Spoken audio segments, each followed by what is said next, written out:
Welcome back to our channel, guys. Zab's DIY, and today we're working on this Vauxhall Zafira, which you have to replace or install your brake switch. So just letting you know, when you get your brake switch first, if you try to install it like this, it's not going to go in because these pins over there, the square hole over there, and this is your wiring for your brake switch. Now if I show you the brake switch, so you got this pin over here that obviously signals the brake lights to come on and off. Install it, you've got this, and you've got this collar, red collar over here.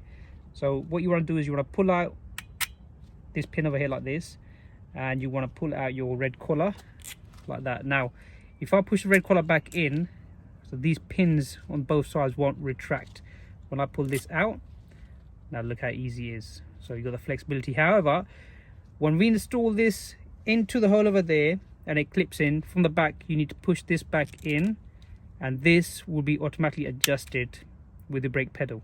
So you don't need to worry about adjusting this. So again, pull this out, pull the red collar out fully, and just press on these two. Now what I'm going to do is I'm going to connect it first,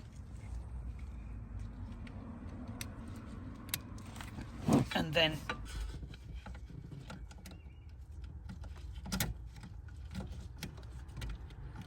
alright, so as you can see, we've got the switch in there. As I release the pedal, you'll see that it's adjusted the pin. Now all we need to do is pull this collar back in like so, and look at that adjustment there. So that's how you install your brake switch. I hope you enjoyed the episode, guys. Don't forget to like, subscribe and share, and we'll see you in the next one.